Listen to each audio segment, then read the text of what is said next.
I have seen the torch of freedom pass from hand to yearning hand, and the vision of our fathers spread hope throughout this land, as the dream some fought and died for in my heart becomes my own.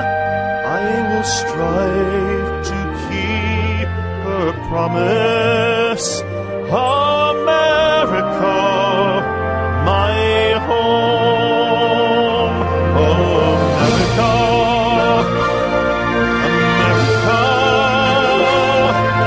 may God bless America, and freedom reign across America, my home.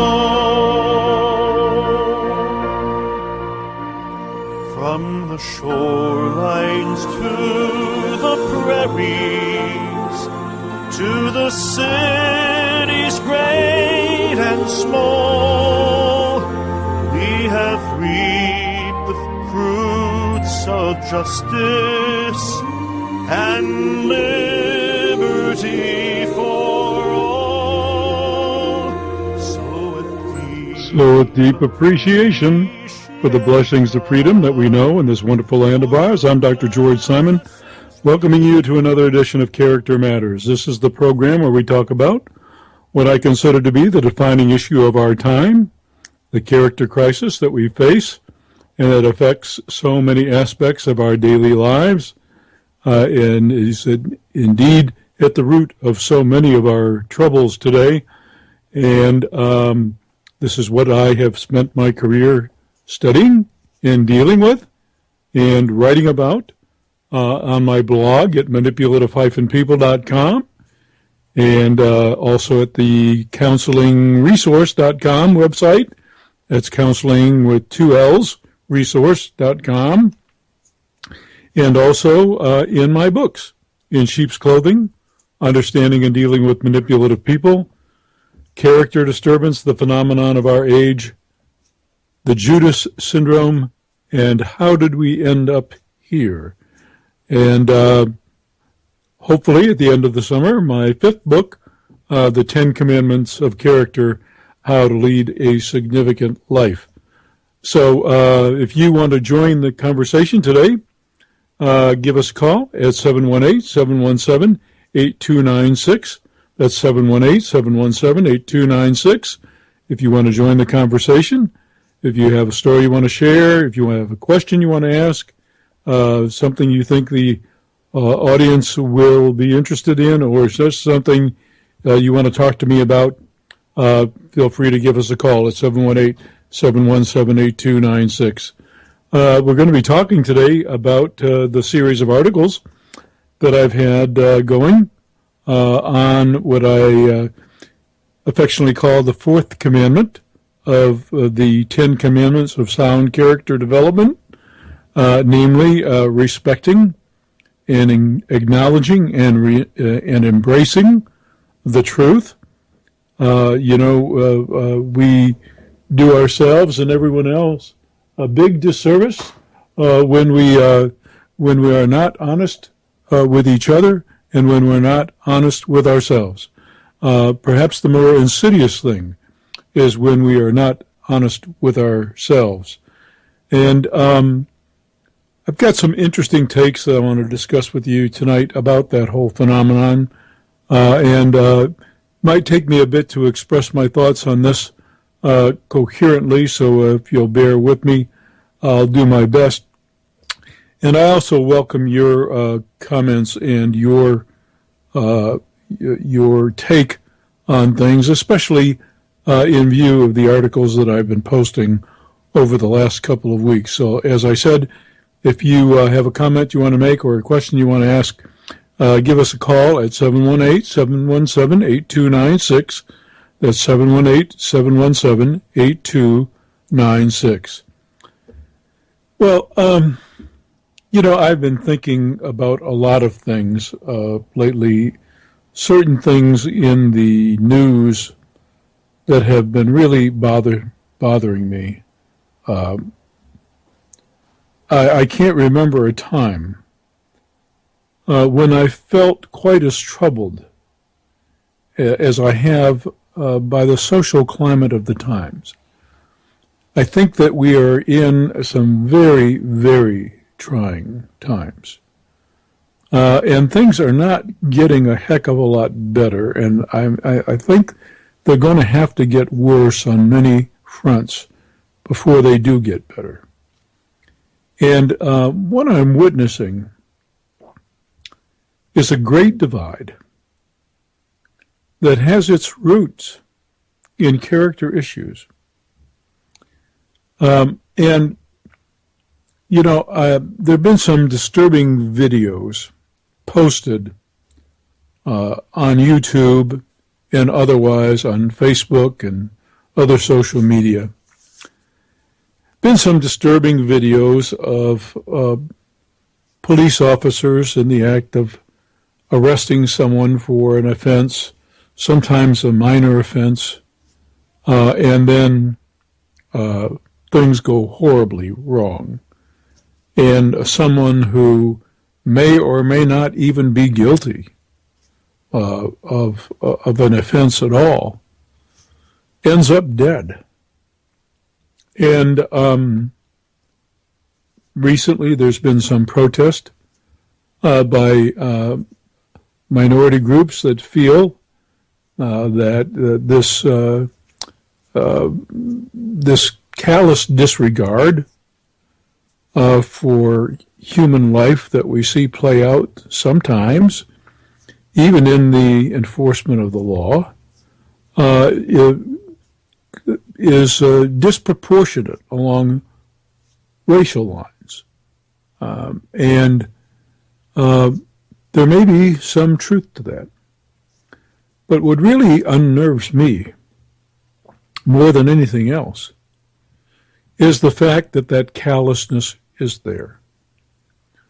And I think way back to the incident many years ago with Rodney King, an incident that sparked some riots in the Los Angeles area.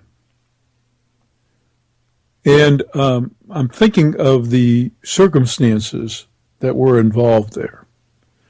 We have an individual who was certainly acting a fool, who was acting horribly irresponsibly, cranked up on substances, and leading folks on a high-speed chase, racing through neighborhoods at ungodly speeds and being reckless. And then finally being chased down.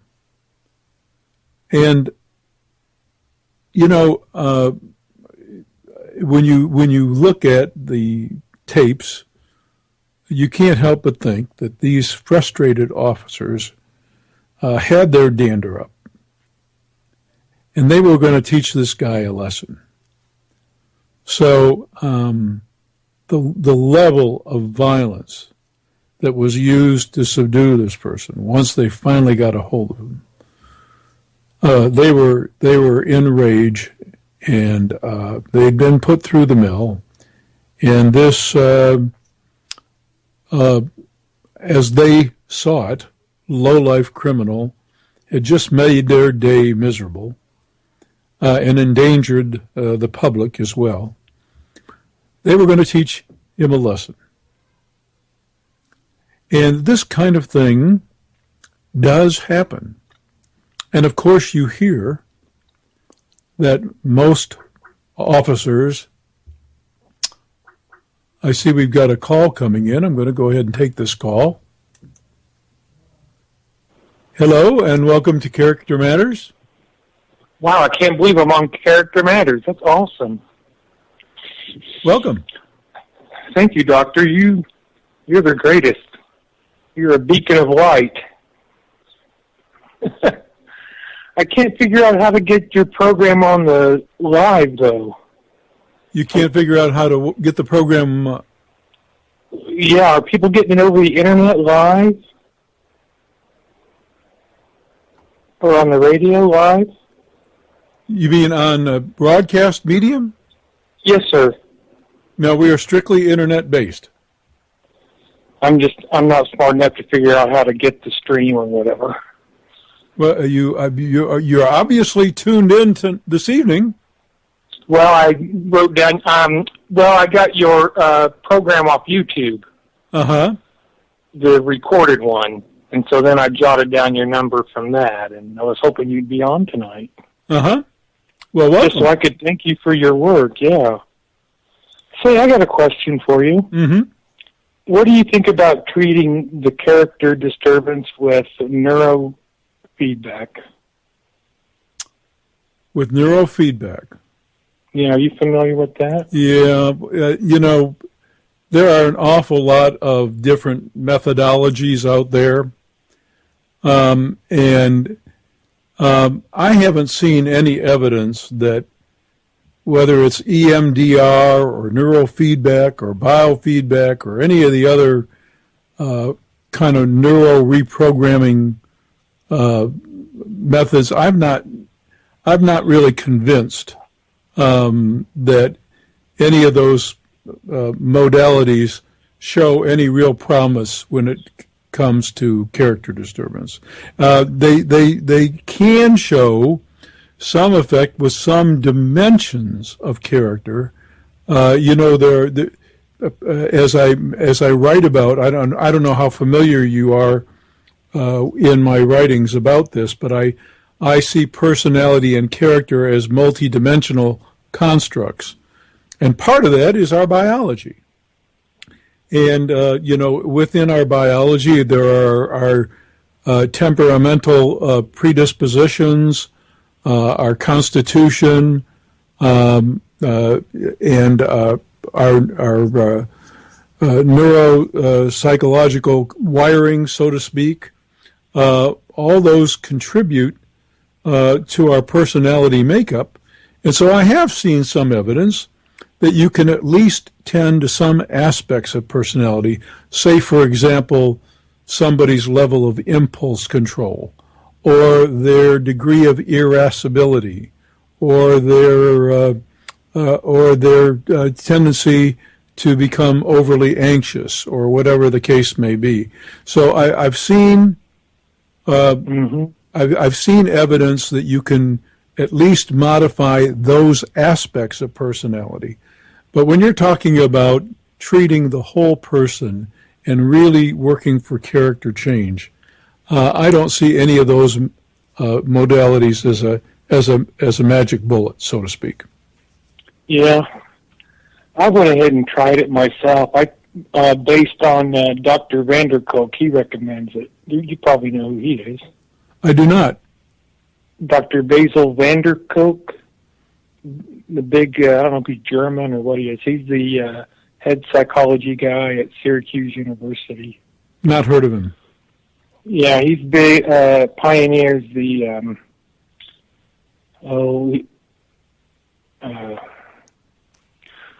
different kinds of personality disorders and such, that kind of stuff. So I went ahead and tried the neurofeedback, and what they told me is that I have a hot spot kind of in the back of my brain, and it makes for hypervigilance and that kind of thing. And so they try to kind of cool that down so it kind of lowers your anxiety level. Mm-hmm.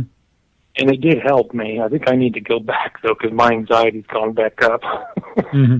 Well, see, you're kind of confirming what I just said earlier, and that is when it comes to these particular aspects, these dimensions that make up our personality, for example, hyper-alertness or hypervigilance or anxiety or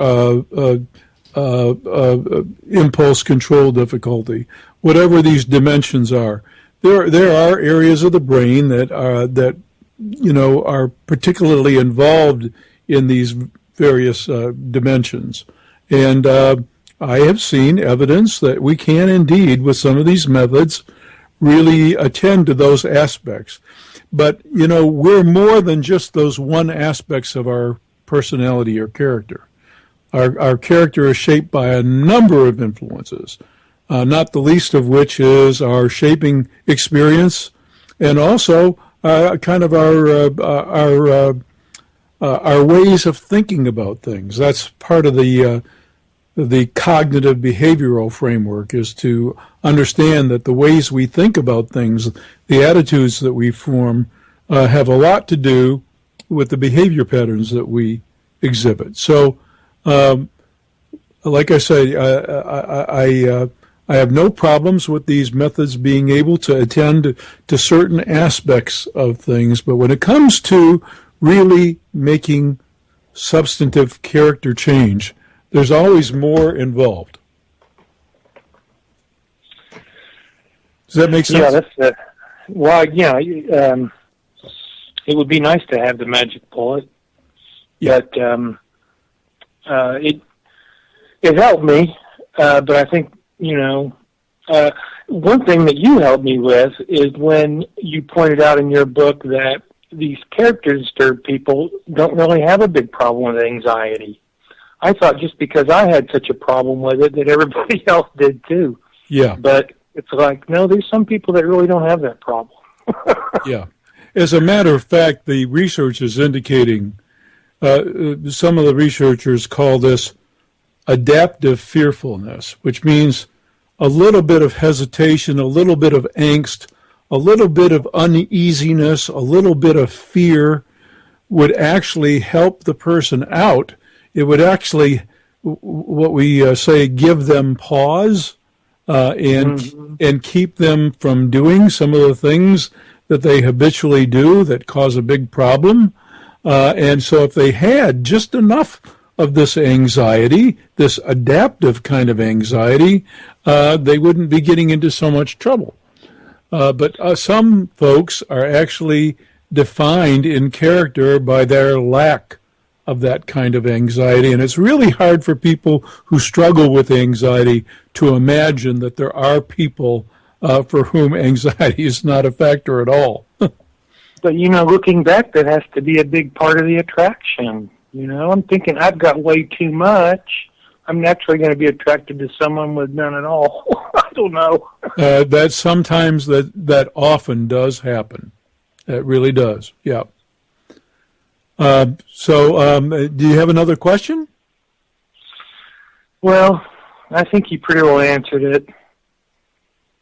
So, I appreciate you, and I'm glad you found us, and I'm glad that you're familiar with the work. You mentioned character disturbance. Is that the only book or work that you're familiar with?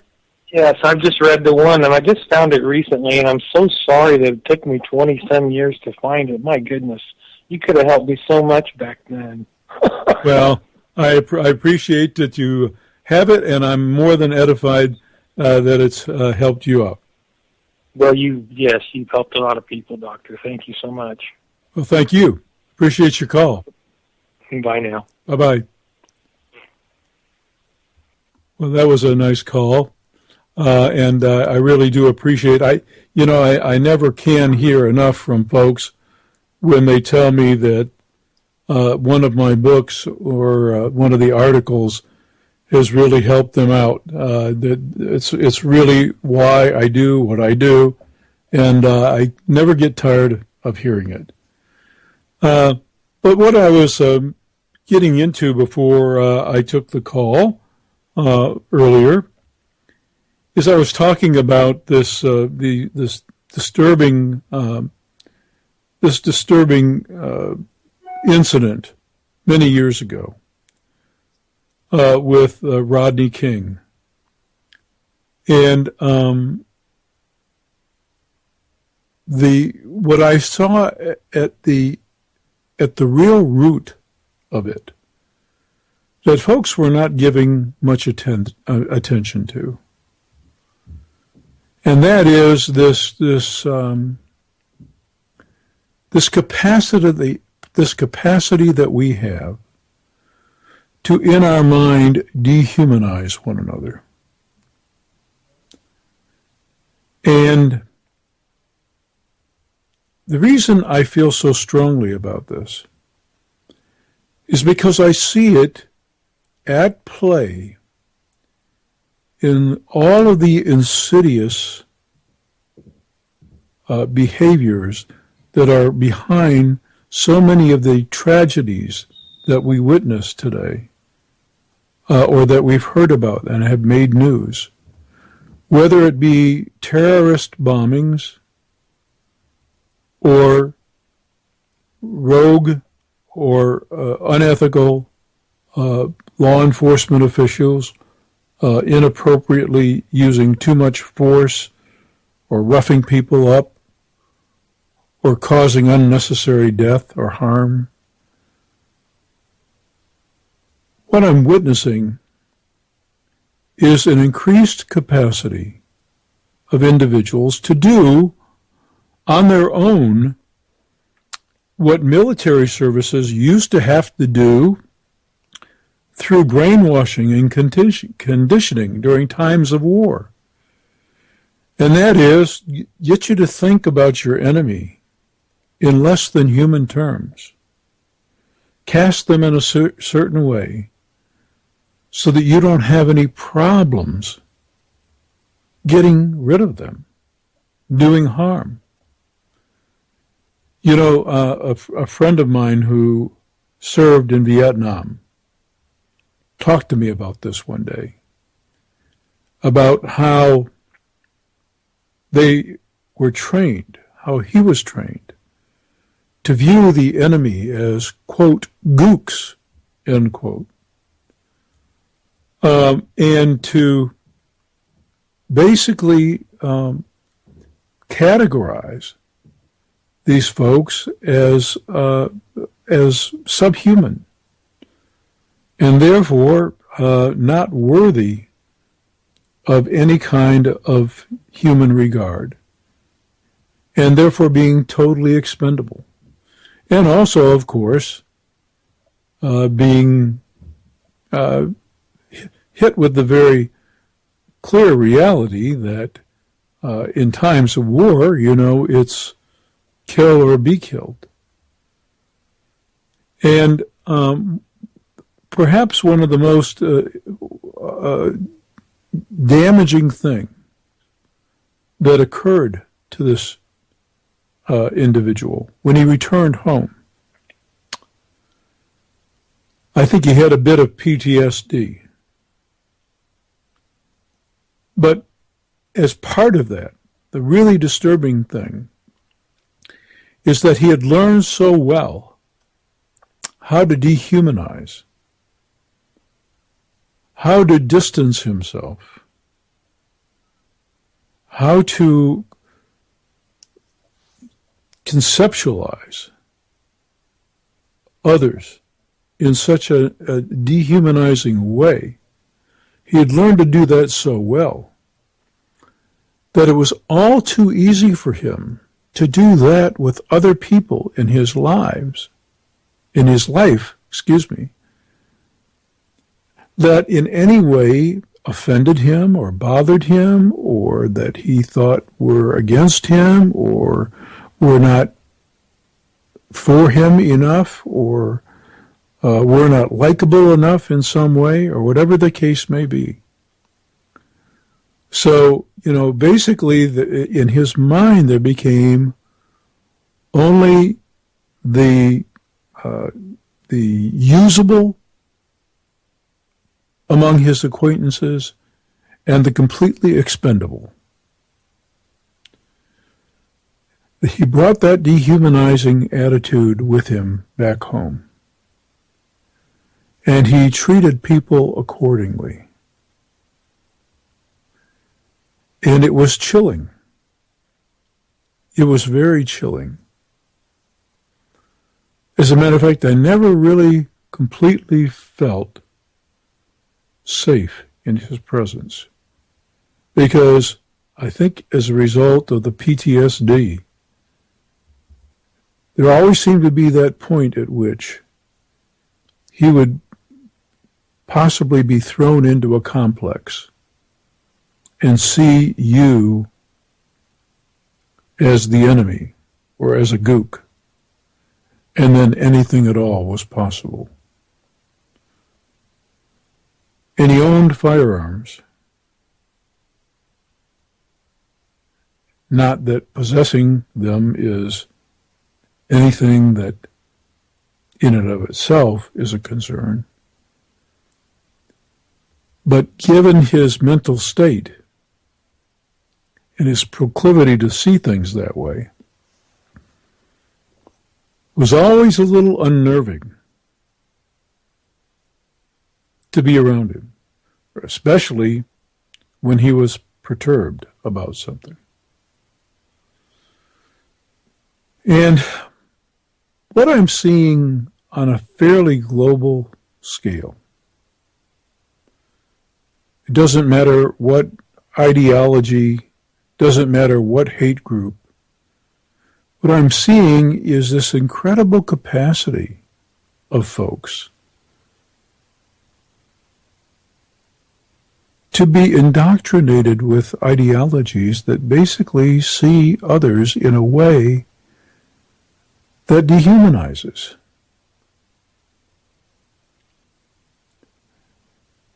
You know, there was another one of these so-called honor killings in Pakistan just a couple of days ago.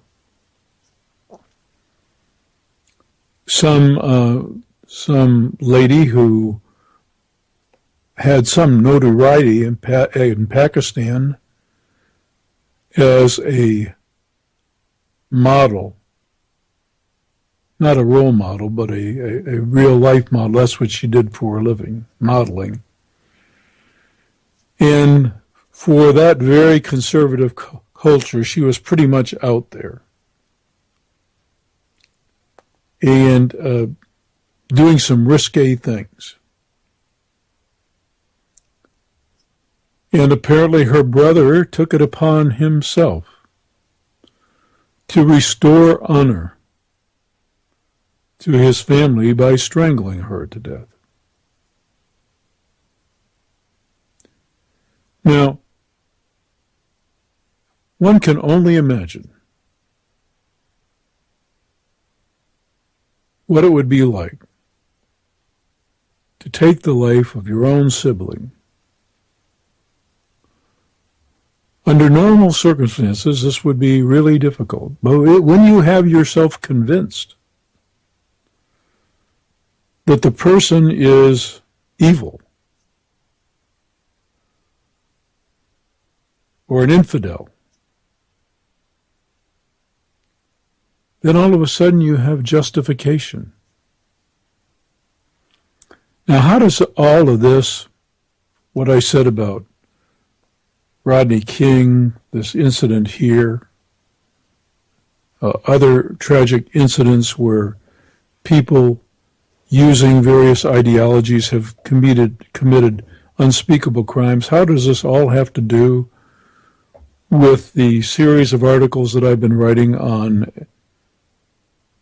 the importance of revering and reckoning and admitting the truth? Well, it's this. We are great self-deceivers. Great self-deceivers. We have these baser instincts in us. And one of the instincts that we have in us, especially the male of the species. Now, somebody will say this is sexist, but there's evidence that this comes along both hormonal and genetic lines in predisposition. I'm not saying that you can't have this in women too. Actually, you can. But it takes a little bit more conditioning, generally speaking. Generally speaking. There are exceptions. But we have within us this archetype, this kind of programming. To want to rule, to want to have our will prevail. to seek dominance over others.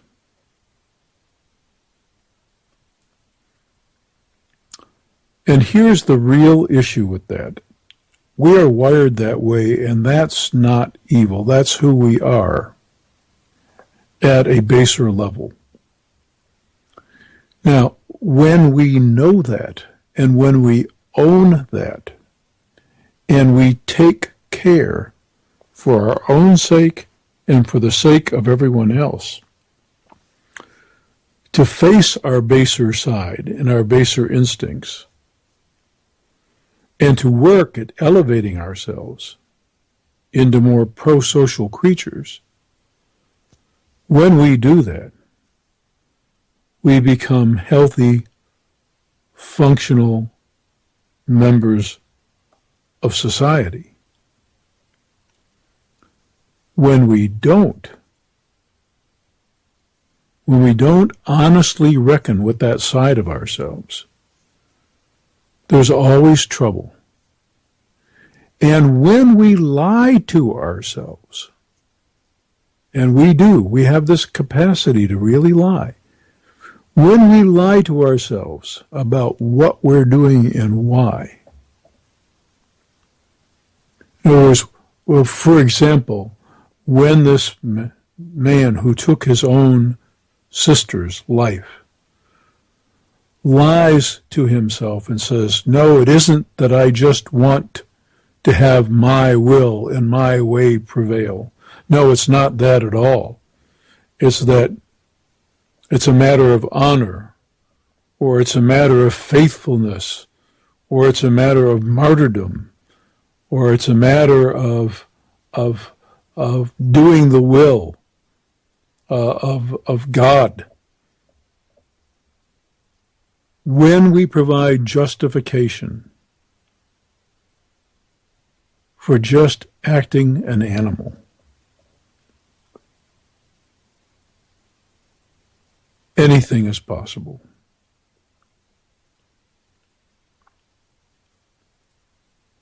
We are great self-deceivers. Over the years in counseling practice, I've seen many instances, many instances, where couples who have come to the end of a troubled relationship, couples who at one time in their lives thought each other simply hung the moon,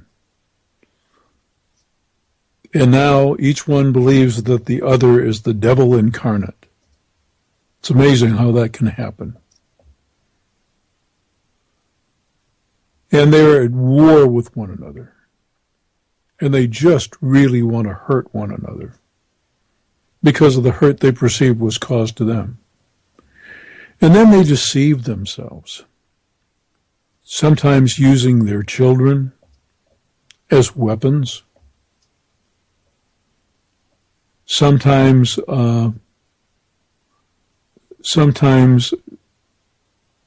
basically inventing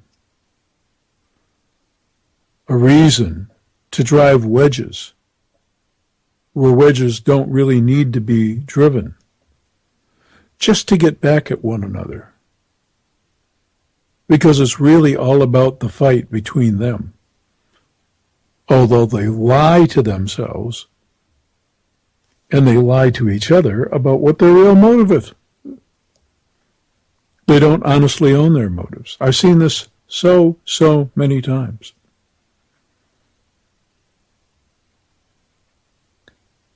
There's real power in an honest self-reckoning. This was one of the phrases that Bill W., founder of AA, Alcoholics Anonymous, was fond of using that phrase, an honest self-reckoning. And I make the point in my books and in my workshops and in several online articles, including the one that I just put out this past Friday. I make the point that this kind of fooling ourselves is not the same thing as what many psychologists and mental health professionals of other disciplines call denial. It's not the same thing at all. Because it's actually pretty conscious what we're doing. Because we want to justify ourselves. We want to justify the action we're taking, even though we know it's a horrendous action. We want to justify in our mind.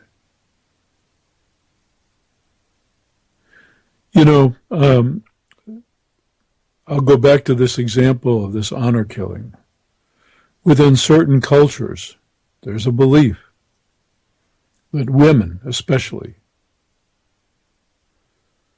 need to know their place. And they need to have a particular degree of subordination to certain rules and values and norms. And there's a very, very steep price that they have to pay for challenging those. And unfortunately, in this case, this was a woman who dared to defy those norms in her culture.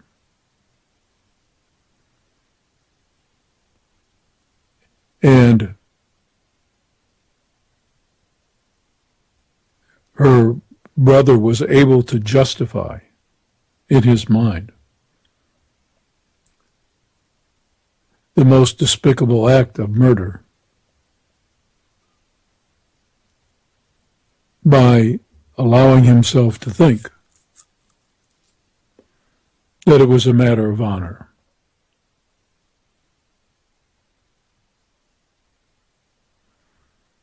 Now, we have twisted thinking in our culture as well that predisposes all kinds of horrendous acts. And this is what we've witnessed in some of these brutality cases. There's a certain mindset that some folks with power adopt that allows them to feel entitled to met out the kind of brutal justice they feel matches the injustice that they perceive. I was drawn to a video that got several hits on YouTube of an officer who stopped a young man. In this case, it was a white teenager, or maybe slightly older than I don't know. I think he was in his late teens. And as it turned out, didn't really have a legitimate reason to stop him. And may have even been a case of mistaken identity. But make a long story short, the person was not really actively resisting, but wanted to know why he was stopped and what the offense was that he was being charged with. And the officer copped an attitude. You will be subordinate to me. And of course, we're told you don't resist arrest. But this guy was not truly resisting, just wanting an explanation, and he actually was entitled to. But the officer copped an attitude and then began to taser this guy to the point where his brain went into convulsions and he was, for all intent and purposes, brain dead for a number of seconds because he had seizures. And then the officer was dragging him, and because his body went completely limp, and he became a nuisance, and in his anger, just let him fall, or actually gave him a shove, dropped him. You'd have to see the video. It's just really disturbing. And let him fall face first into the pavement, crushing all of his facial bones in his skull and requiring a good deal of reconstructive surgery and doing permanent brain damage. This kid will never be the same again. And what I'm saying is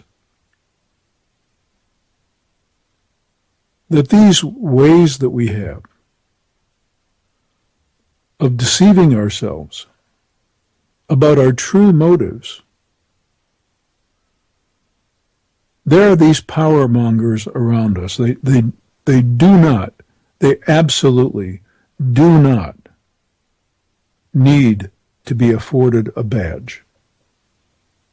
Now, I am not casting a broad brush here. I'm not painting with a broad brush. Good officers know who these people are. Good officers know exactly who these people are on the force, for whom power is the objective, who are loose cannons to start with, who have really seriously impaired consciences themselves, and are all about lording their power and authority over somebody else. They know who they are. And there's a code. They won't rat them out. They won't rat them out. But there's a mentality that goes along with this.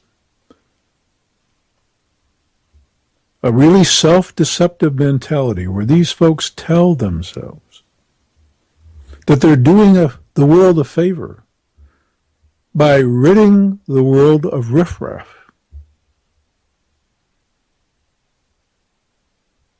And as soon as you are able to see another human being that way, then the path is easier to doing the unspeakable. And that was the point, really, of my series of articles. The damage that our lies do, especially the lies that we tell ourselves, the damage is incalculable. There's no such thing as a benign one. These lies do damage. And people of decency, people of integrity, of character, they're the ones that have learned to both revere, admit, and embrace the truth, even when it comes to themselves, especially when it comes to themselves. Maybe you want to weigh in on this topic too. If you do, give us a call. That's 718-717-8296. That's 718-717-8296. Happy to take your call. You know, the series of articles that I'm writing right now is a preview of my fifth and possibly last book. And hopefully it will be out at the end of the summer, tentatively now titled The 10 Commandments of Character, How to Lead a Significant Life. It's a book that I'll be doing with my co-author, Dr. Kathy Armistead, who was my co-author for How Did We End Up Here? And it's a book that I've felt compelled to write for quite some time, and first introduced in the book that the earlier caller mentioned. The character disturbance had the Ten Commandments of character briefly referenced in one chapter, and I call these so-called commandments by that name because they are the 10 essential life lessons that I think people need to learn if they're going to emerge in adulthood as responsible individuals, or if they're going to get their life back on track and be responsible if somehow during adulthood they went astray.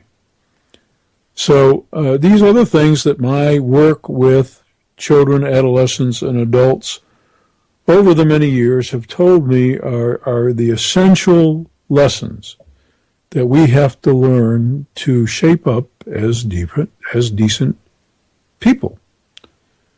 And the fourth commandment has to do with revering the truth. And revering the truth is really an interesting concept. You have to have a positive kind of regard for it. You know, there's a saying about some folks who play fast and loose with the truth. Narcissists are very big on doing this. They do this a lot. Because in the mind of the narcissist, reality is what they say it is. In other words, they have so much grandiosity about them. And they have so much expansiveness in their thinking, so much active fantasy. One of the great researchers in this field coined a phrase that describes it, saying, thinking makes it so. In other words, if I think it is a certain way, if I think something is a certain way, then it has to be that way, simply because I think so. No objective kind of checking, just pure subjective reality. If I think something is a certain way, if I think the sky is pink, then the sky is pink. Doesn't matter whether other people say it's blue. If I think it's pink, it's pink. And these are the folks who play fast and loose with the truth. Reality is what they say it is. So they don't really have any reverence for it. In other words, they don't really have that kind of conscientiousness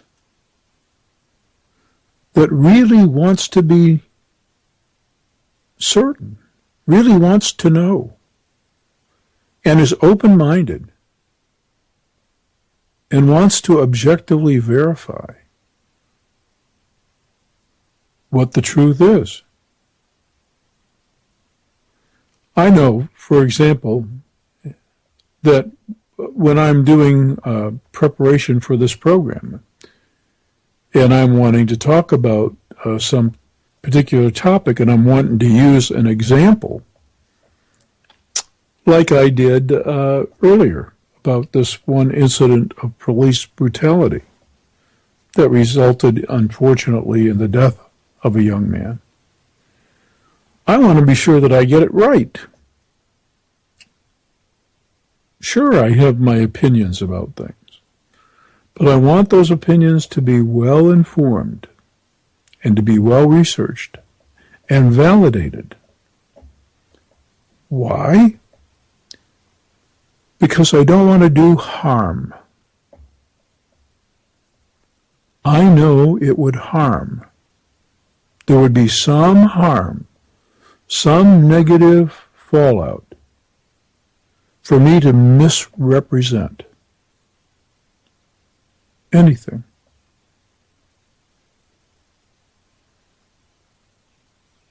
And so I'm very careful. There was another incident that I've been very hesitant to speak about. Because I can't, because the way of the circumstances of the case, I can't be sure of all the facts because there's not enough objective evidence. I have my suspicions, but I have to acknowledge them as only suspicions. This would be the case of Freddie Gray. Many of you are familiar with that case. And this is the young man who, according to most of the news reports, was traveling in a police van after an arrest and was not strapped down as he probably should have been, and then was injured and seriously suffered a spinal cord injury and then died. Now, I have watched the tapes of this incident over and over again.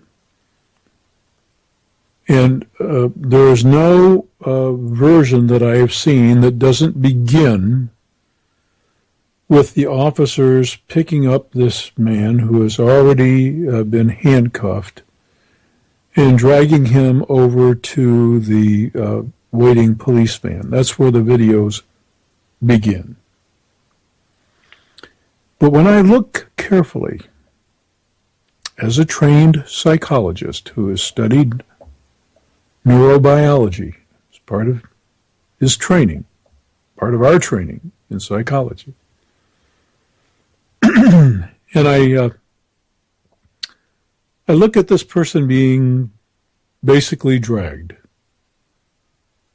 to the police van.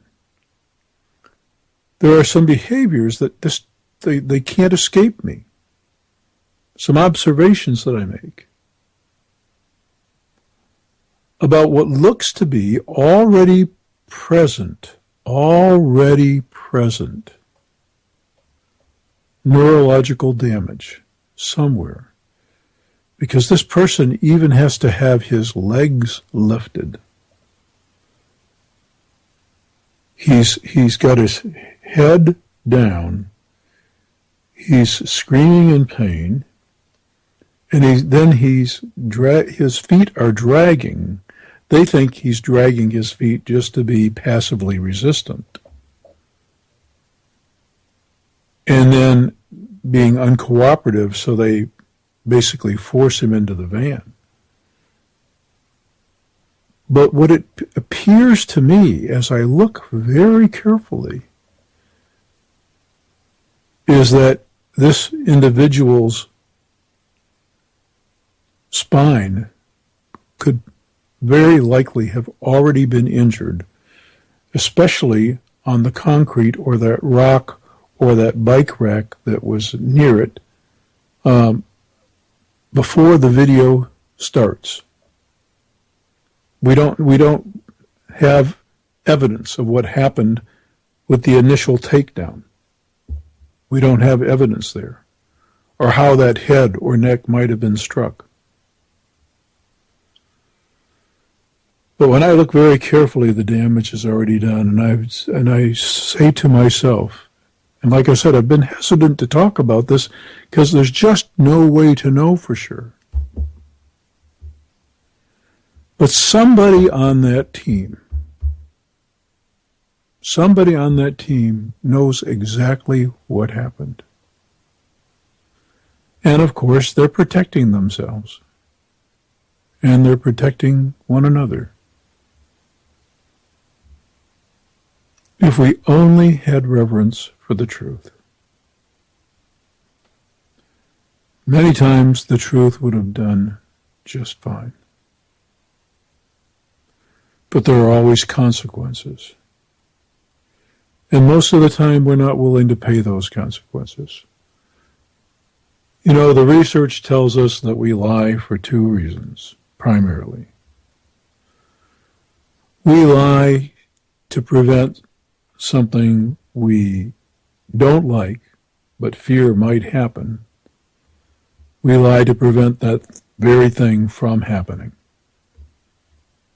And we also lie to help ensure something does happen that we don't think we can acquire by more legitimate, fair means. So those are the two basic reasons we lie. And in this case, I think the officers know that the takedown of this suspect was unnecessarily rough, resulted in an unfortunate snap of the neck and eventual death. A real tragedy. And the second real tragedy is that we will probably never know the truth. That's really the tragedy of our times. That there's so many things that we will never know the truth about. Because as Gregory House, the fictional physician on the series House says, or is famous for saying, everybody lies. There's no regard for the truth anymore. It's all spin. Whether it's coming out of the mouths of politicians or whether it's coming out